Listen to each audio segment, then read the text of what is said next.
Hey, Lonnie Payne here with another pinball video, reminding you if you like what you see, please like, subscribe, share. Let's get going. Welcome to the jungle. We got fun and games. Many of you may have seen my earlier virtual pinball machine video, and that was more of an external. I kind of described it, but I didn't get to show you the inside of it because I made the statement it would take a lot to get everything to where I could see it, and I just didn't feel like tearing it apart when it didn't need to be torn apart. But I've decided to upgrade the memory, add some memory to it. In order to do that, I had to take the main screen out, the playfield screen. So I thought, well, this is a good time to create a video. I can show you everything that's on the inside of the machine, kind of how I did it, and maybe you get some ideas, and maybe you see things you don't like and maybe want to do it a different way. And I just thought it'd be kind of fun to do this video. Now, when I did this pinball machine, or virtual pinball machine, I started with a World Cup soccer, and I just started building it. I really didn't have a plan. I kind of knew what I wanted, but then as I ran into problems as I was building, I would just fix it and kind of go from there. So there may be a few things that I do different if I did it again, but overall I'm pretty happy with the build, and we'll get in, we'll show you. Let's go have some fun. What's up? Alright, here's the machine. I got it powered up. I don't have the computer running because the screen's missing, but everything else is powered up. I don't remember on the last video if I actually showed these panels off or not. Got red powder coated panels that cover that, and just it's easy access to the plugs if for some reason you need to. Mostly it's for setup. Once you get the thing running right, there's really not a lot you would take these panels off for, but like I actually put a keyboard on, so I took the panel off to put the little USB thing in there for the keyboard that I bought after I had got the machine set up.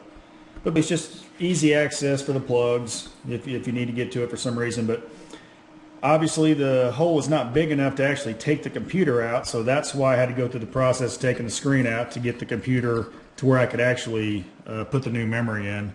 But that's the back panel. And of course you got two fans that are running. That's actually a fan plug right there. Alright, for the machine itself, like I said, it's a World Cup soccer cabinet, and you can tell, we got one big screen, 32-inch in the back. You can actually see the Dell monitor. It's on a little mount on the back side, and so the top of the monitor is right here. This TV actually sits right on top of it, so it actually fits in there really nice. Here's the actual DMD screen. And so you can see these four screws back here. There's a piece of wood on the other side, and then you can see there's a little metal bracket down there, and that's what actually holds that DMD in. So you can actually, if you need to remove it for some reason, you can pop this lever and it actually releases the screen.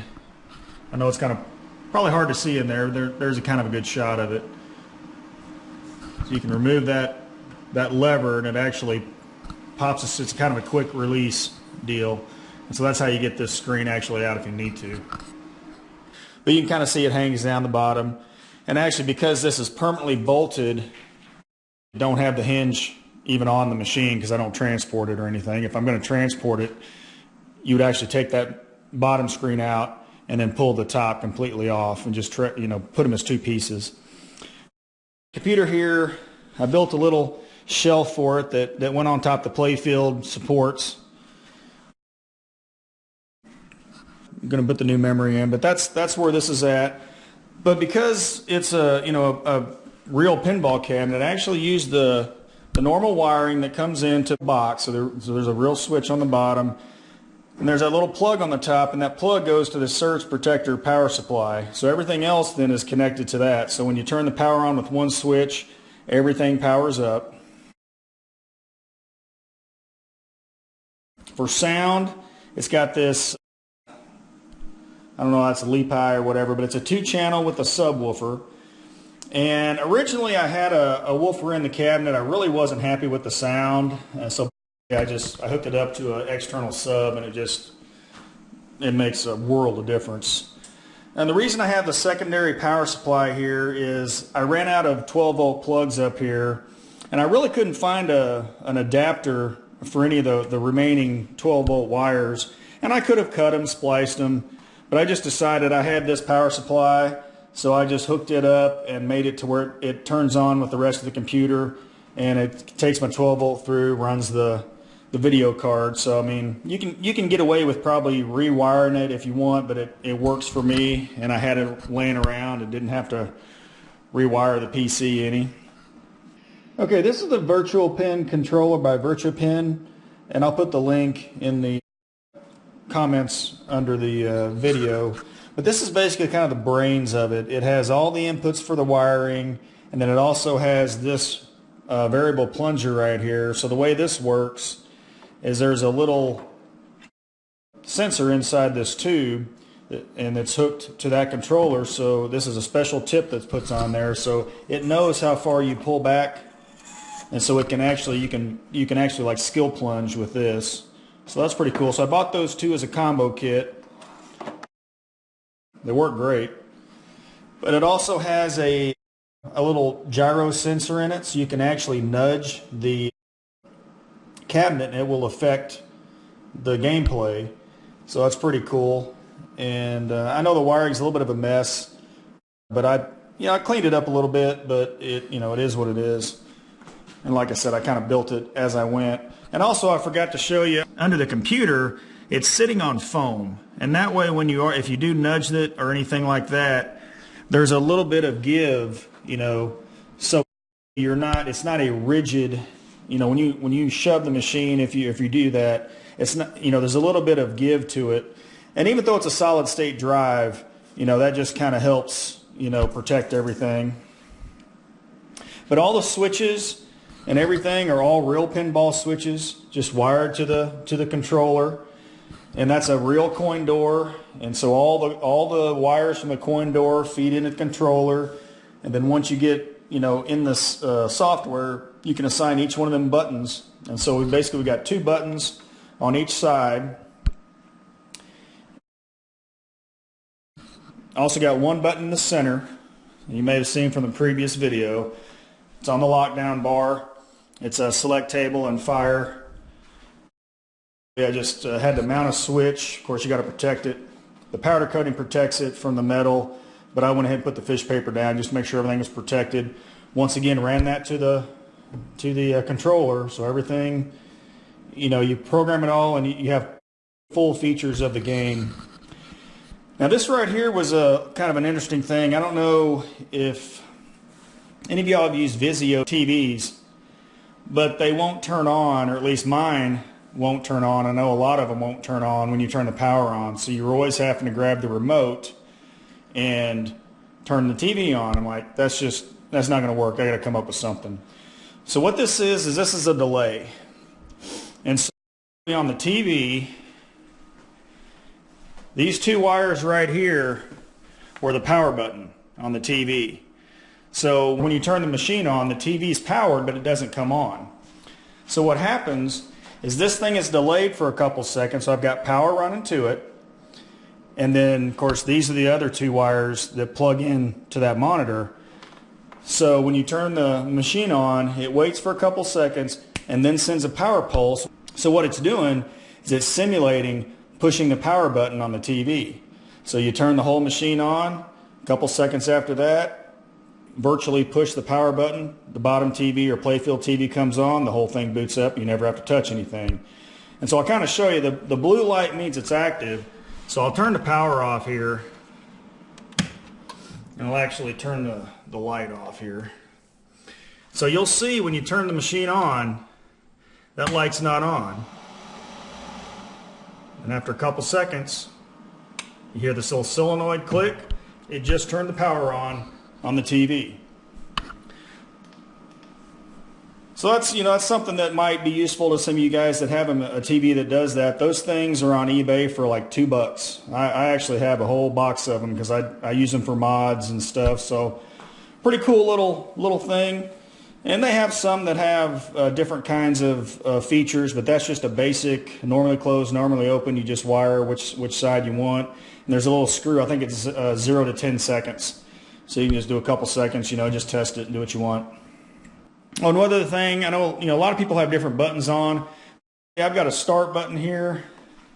I've got an exit table button. And then there's actually a button right here that's on the bottom of the machine. You got to reach under, and that's how you exit the program, because I got it set to where it boots up in pinball mode. And so if you want to go work on the computer or something, you just reach down under the machine, hit that button, and then it comes up with a menu. You exit, and then you can go to the computer, but nobody that's playing it knows that's there, so it's, you know, kind of your feature only. And there's also a headset plug. You can kind of see right here, there's a plug that goes, so you got the headset like this that you can reach under and plug in, and then turn the amp off, and when you do that, you're playing completely silent. So, you know, if you're trying not to disturb people, you can have your headphones on playing. Awesome. When you're done, you unplug that, turn the amp back on, and you can have some awesome sound coming out here. One other thing I've got is I've got this USB extension, comes in right here and kind of comes out right here to the front. So if I need to upload something via USB stick, or I can actually hook my wireless USB dongle into that. If I need to get on the internet, I can pop that in there. Computer's on the internet, and I don't have to reach in trying to feel, you know, these anywhere. I can just use that. Actually, this USB is actually what it comes in and reads the controller there. You notice all the buttons have lights in them, so I needed some voltage for that, some AC voltage for that. So I've got this voltage converter here that has power that comes in, and then there's a little rheostat down here where you can turn it to set your 6. It's a 6.7 right now. The lights are 6.3 volts, so that's fine. But you can adjust the brightness of the bulbs by using this rheostat, and that's how I get the power for all the lighted, you know, flipper buttons and whatever else you want to light up on the machine. Another thing, you might wonder what these pieces of wood are. These lean back when I'm taking the TV out, and you got to put the TV in this way, and then it kind of comes back. And you can see it's a little bit wide here to be able to push the TV, and then once it gets in its place, then you pull this up. This holds the TV nice and tight against here, and you screw that in, and that's kind of the base that holds the TV there. But that's what that is. And these pieces over here, this piece right here is the back panel behind that goes on the, I'll show you here. The screen butts right up to it, but that's your glass channel. And so that sits right there, and then the screen's right on it. So that kind of makes it nice and clean installation. And then this was the apron. So the TV starts right there, and you probably saw that on the last video. And of course, those are little side pieces that cover up the TV once it's in there. And I decased the TV, and like I said, this is more for individual TVs. What I had to do was I had this piece of metal that I had to put on there that covers these little circuit boards so I didn't touch them. And then that thing sits right flush in here with this little hole, and it's pretty much right there. So it's a nice good support for the TV, but protects it all at the same time. But that's the basic guts of the machine. And like I said, I actually used the wiring harness from the actual coin door, and then I just made this end that went into the controller there. And then this is just a ground bus for all the ground wires. That's about it for the basics of how this thing is constructed on the inside. And if you have any questions or comments, please leave them below. I'll do my best to answer them. And I hope you all enjoyed the video. Well, I hope you enjoyed the video. I hope you enjoyed getting to see the inside, the guts of that pinball machine or virtual pinball machine, and kind of see how everything kind of works together, and the reasons I may have done what I did, and maybe some things you didn't know were inside. So it was kind of I thought a good opportunity, since I had the machine apart, to go ahead and create another video. Once again, I didn't really spend any time on the software. On the first video, you can actually see the software that I use, but I don't really go into how you set it up. A lot of people have said or suggested to me different software that I may end up taking a look at. And if I end up going down that road, I might make a video on the software, but I'm pretty happy with how it is right now and how it plays. So we'll just kind of play that by ear in the future, but I might make another video on that. But I hope you enjoyed it. If you have any questions, please either leave a comment below. You can email me directly. And also I'll put the links to a couple of things that I used in the build itself down below, so you can kind of access those and go to the websites and check them out. Anyways, if you like what you see, please like, subscribe, share. We'll see you on the next one.